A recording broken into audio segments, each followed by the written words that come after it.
대통령 지지율이 급격하게 떨어지고 있어요. 그 한 달 사이에 그 저희 그래픽 준비했었는데 한 여론조사 전문 기관 중심으로는 9.7%포인트 정도 한 달 동안 떨어진 그런 기록도 있는데 이게 브레이크가 없을 거다라는 전망이 정치권에서 나오는 게 사방을 둘러봐도 악재밖에 없다는 거예요. 지금 우리가 여태까지 짚었던 공소 취소와 연관되는 또 연어 술파티 논란, 거짓 의혹 제기부터 시작해서 한 괴가 있고 그다음에 정청래 대표가 또 이렇게 검찰 개혁 가지고 계속 싸울 거고 검찰 개혁 같은 거는 이제 우리 부모의 원수 뭐 이런 식으로 이런 정도의 강도로 싫어하기 때문에 신현수 플러스 정청래도 이렇게 지지율에 도움은 안 될 거고 또 김어준은 오늘 뭐라고 말했냐면 검찰 개혁 제대로 안 하면 이재명 대통령 나중에 다칠 수 있습니다. 이거 사실 너 다칠 수 있어 이거 협박 아닌가요? 저는 이거 보고 굉장히 놀랐고 그다음에 또 찍고 싶은 거는 이제 코스피예요. 예. 오늘도 제 월급은 또 삭제됐거든요, 여러분.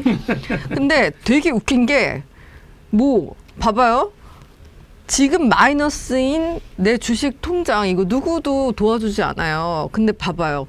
이런 얘기가 나왔대요. 국회 토론회 나라살림연구소 주장인데요. 민주당 주도로 한 그 토론회에서 코스피가 이렇게 빈부격차 부익부 빈익빈 또 돈을 못 번 사람들한테 상실감을 주잖아요. 그러니까 미실현 이익에 대해서 세금을 내야 된다는 거예요. 그러니까 이게 정말 그러면 내 미실현 손해에 대해서 누가 돈 줘요, 국장님? 이거를 진짜 만약에 추진하면 네. 이거야말로 대통령 지지율 깎아먹는 완전히 액살을 밟는 걸 수도 있을 텐데 그냥 검토겠지만 이런 말 나오는 것만도 문제 아니에요? 저는 주식만 다른 거 다 우리가 많이 이야기했으니까 예. 네네. 결국에 주식으로 흥한 자 주식으로 망합니다. 결국 이재명 정권이 주식 때문에 저는 엄청난 게 나중에 대위기에 처할 거다. 이렇게 보는 게요. 예. 번 사람만 통계를 벌잖아요. 보면요. 예. 주식은 이제 그 우리나라 국민 중에 1,440만이 해요. 네. 근데 그 중에 1,000만 원 미만이 60%입니다. 예. 그 그렇겠죠. 100만 원 미만 하는 게 30%예요. 예. 근데 문제는 1,000만 원 미만 하는 소액 개미들 있죠. 예. 이분들이 다 손해가 높아요. 당연하죠. 봤더니 5억 이상 자산가는 수익률이 한 20% 돼요. 네. 근데 1,000만 원 미만 주로 청년들이죠. 오히려 마이너스 한 20-30% 돼요. 네. 4년 전과 비교해서 2021년 말과 2025년 말을 비교했더니 오히려 20, 30대는 20% 이상 감소를 했어요. 그렇죠. 이게 지금 통계입니다. 예. 맞아요. 그러니까 쉽게 말하면 이게 그 주식시장이 더 양극화를 가져옵니다. 네네. 5억 이상 자산가는 좀 버는 사람이 있죠. 네. 그러니까 개미들이나 청년들은 오히려 이게 손해를 봤다. 그러니까 K자처럼 이게 자산 양극화. 당연하죠. 그러면 이게 어떻게 되겠어요? 번 사람 몇 명 안 되고 오히려 이게 대부분은 피눈물 흘리고 있는 거예요. 그러니까 예. 대통령은 거기다 빚내서. 네. 그러니까 제 말은 이게 냈어. 오늘도 뭐 서킷 브레이크까지 걸리지 않습니까? 네네. 그러고 우리나라 도박판이 돼가지고 완전히 지금 벌써 이게 자고 나면 며칠에 한 번씩요. 예. 완전히 뭐 사이드 카는 헌에 빠졌고 그러니까 이거는 한 30번 가까이 될 겁니다. 사이드카는 서킷 브레이크는 8%인데 네. 이게 발동되는 거예요. 이런 정시가 없어요. 저는 도박판이에요.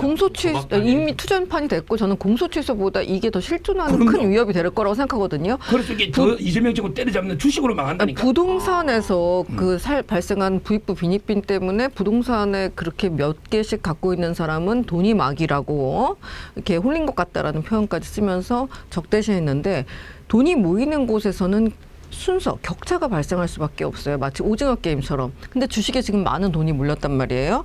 오늘 그래서 대통령도 이거를 언급했어요. 이 소외감 정부가 뼈 아프게 받아들여야 된다고 그랬거든요. 이거는 결국 수순으로 가는 거예요. 지금도 오늘 미래에셋이 발표한 그 발표 자료에 따르면 주식을 30억 이상 가진 사람이 미래에셋 손님으로만 1만 명이 있대요. 그러면 우리나라에 5개 이상의 증권사가 있죠. 예. 이거 다 따져봐요. 주식만 30억 갖고 있는 사람이 몇만 명이 있다는 건데 그럼 나머지는 다 벌었느냐? 그것은 아닐 거란 말이죠.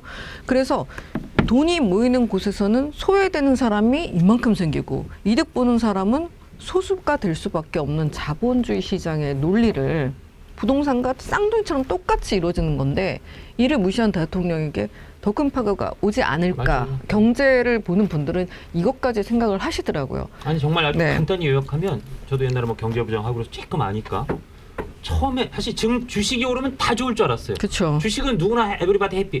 부동산 시장이 오르면 사실은 그것 때문에 음양 정말 빛과 그림자가 있게 마련인데 주식은 다 좋을 줄 알았는데 그리고 부동산은 잡는다 그랬고 잡히는 것처럼 살짝 보였어요. 그런데 네.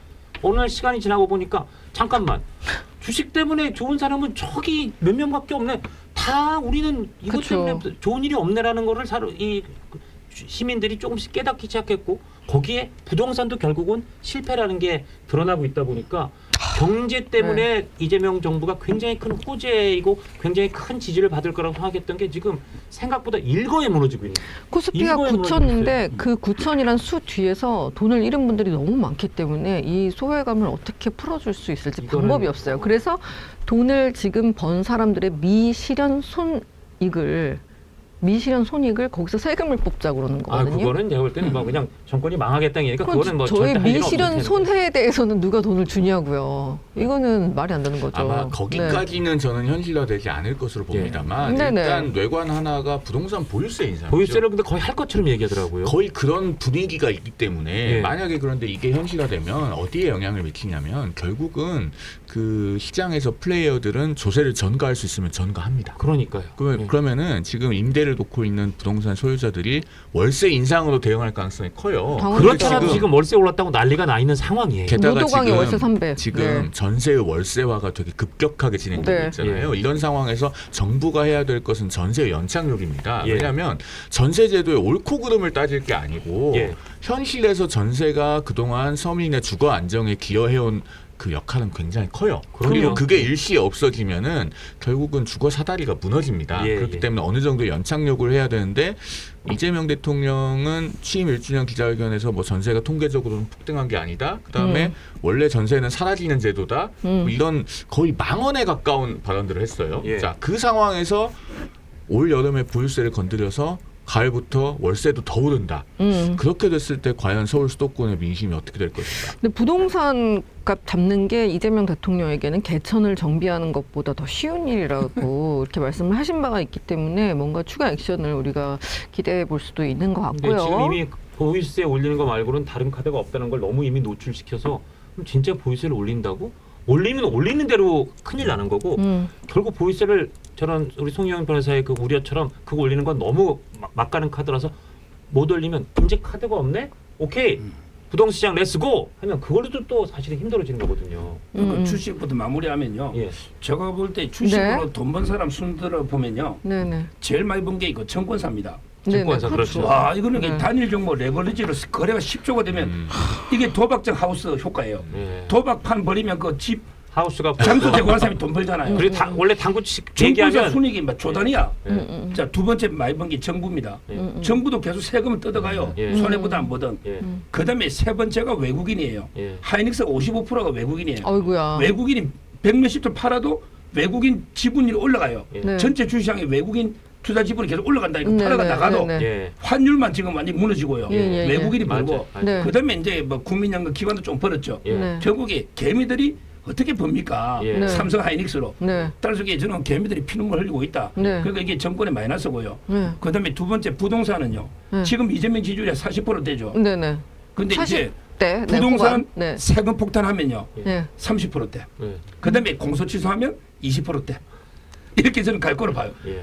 우리요. 마키아벨리가 뭐라 했냐면 자기 부모 죽인 사람은 용서해도 자기 재산권 박탈한 사람은 용서 못한다 했어요. 네. 아니 내 재산권이 박탈되는데 부동산? 그건 이게 정권이 무덤으로 가는 길입니다. 그래서 우리가 이렇게 지금 고상하게 자본주의 철학 그리고 또 군주론까지 얘기를 했는데 제가 봤을 때 이제 결론은 그거예요. 레임덕이 좀 빨리 올 것 같기 때문에 한동훈 의원 쪽은 복당을 서두르고 있고 장동혁 대표는 버티려고 하고 있다. 이렇게 정리를 할 수 있을 것 같아요. 예, 아니 우리가 또 네. 현직 대통령이 레임덕이 1년여 만에 왔다고 너무 단언해하기는 어려운데 네. 그럴 수도 있다는 시나리오가 지금 거론되고 있다. 뭐 그 정도로 하겠고 그래서 사방에 악재 너무 정청래 많아. 대표가 이미 연임 저 출마가 이제 100% 확실시되고 있는 민주당 전당대회가 굉장히 주목된다. 그래서 계속 그 장동혁 대표가 민주당의 전략 자산이라고 하던 일종 약간 그 농담 같은 얘기에 이 국민의힘이나 보수 세력에 좀 시달렸었는데 지금은 대놓고도 정청래 대표가 이 보수의 전략 자산이라는 얘기가 약간 농담처럼 그리고 그런 얘기가 실제로 네. 근데 이 보수 쪽에서는 굉장히 그 웃으면서 하는 대화가 되고 있는데 그거를 알면서도 민주당에서는 어떻게 할 수 없는 정도로 이미 이렇게 정말 그 호랑이 등에 올라탄 사람들처럼 가고 있잖아요. 그게 어떻게 될지가 정말 최대 관심사인 것 같아요. 거기에 아까 얘기했던 민정수석 이슈라든지 네네. 너무 공소 많아요. 취소라든지 뭐 이런 네. 게 다 맞물려 돌아가는 게 저희가 앞으로 얘기할 거리들이 계속 많다는 걸 보여주는 것 같습니다. 그러니까 이게 네. 그 조기 레임덕이라고 하는 경우의 수가 저는 터무니없지는 않다고 생각하는 것이 현직 대통령이 정권 2년 차에 네. 임기 한복판에 실시되는 총선에 공천에 아무런 영향력을 행사할 수 없게 되고 예. 그다음에 아주 중요한 사정의 칼날 하나마저 잃어버리면 그 대통령은 정치적으로 표현하면은 유폐된 대통령에 가깝습니다. 유폐된 대통령. 그 상태에서 제발 내 재판 좀 없애줘라고 여당에 빌어야 되는 신세가 된다면 그거는 레임덕이라는 표현으로도 부족하죠. 그러니까 그렇게 되지 않기 위해서 지금 그 청와대와 민주당은 사생결단의 명청대전을 벌이고 있는 것이다. 이 맥락을 이해하고 봐야 네. 앞으로 2달간의 그 민주당의 야. 집안 싸움을 제대로 전망할 수 있게 된다라는 말씀을 마지막으로 드리겠습니다. 이 영상이 마음에 드셨다면 압도적인 좋아요와 구독, 알림 설정 부탁드립니다. 뉴스트라 타노스.